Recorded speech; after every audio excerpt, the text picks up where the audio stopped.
Our body consists of different types of organs, which are distinct from each other because of the functions they perform. So, they should be made up of different type of tissues, which can facilitate specific functions assigned to them.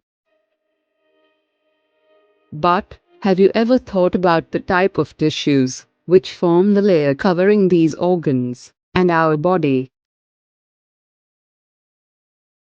In this module, we will learn about the epithelial tissue and its types, which are squamous epithelium, stratified squamous epithelium, cuboidal epithelium, ciliated cuboidal epithelium, and columnar epithelium.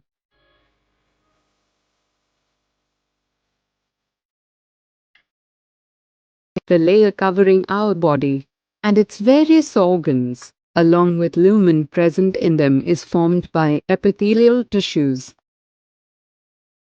Can you think of some other important role played by these tissues? They form barriers that separate different body systems. These tissues are present on our skin, lining of our mouth, lining of blood vessels, lung alveoli, kidney tubules, respiratory tract, and various glands. Can you guess the morphology of these tissues according to their function? The cells forming these tissues are tightly packed, and they make a continuous sheet. They have a very small amount of adhering material and negligible spacing in the intercellular region. But do these tissues come in direct contact with the organs they surround? The answer is no, because these tissues are separated from the underlying tissue by an extracellular fibrous spacement membrane.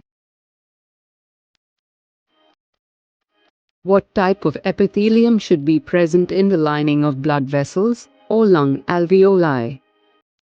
Let us think about the type of functions which should be performed by these cells. Both blood vessels and lung alveoli should possess selective permeability to allow the exchange of specific molecules. So, the epithelium should have a selectively permeable and flat surface. This tissue is known as squamous epithelium tissue. The cells forming simple squamous epithelium are extremely thin and flat, and are known to form a delicate lining.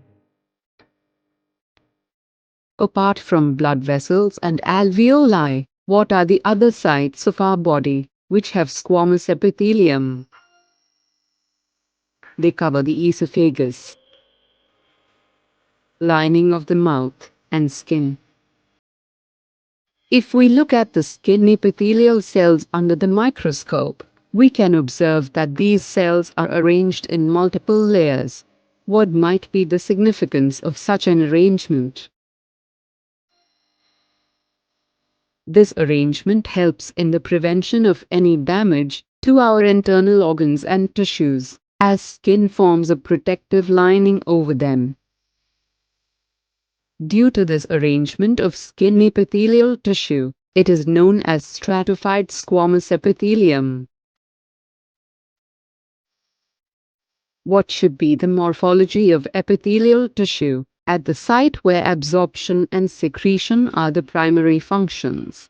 In the inner lining of our intestine, the epithelial tissue gets elongated, and so it is known as columnar epithelium.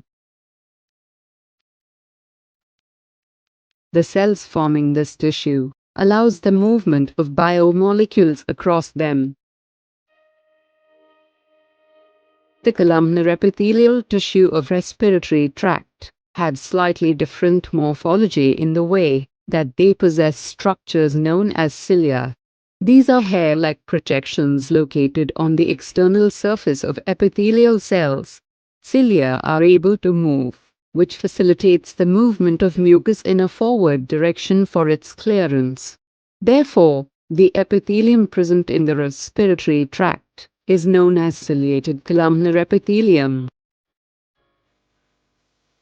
The epithelium tissue lining the kidney tubules and ducts of salivary glands are shaped like cubes. Can you think of the significance of this shape? It is helpful in providing mechanical support. Not only this, epithelial cells are also able to secrete substances from their surface. These cells form the glandular epithelium, as they are present in glands. They form inward folds, thereby forming multicellular gland. Now, let us recapitulate the facts we have learned so far. Epithelial tissues form the lining of organs and our body. Squamous epithelium is formed by cells having a flat appearance, with a selectively permeable surface.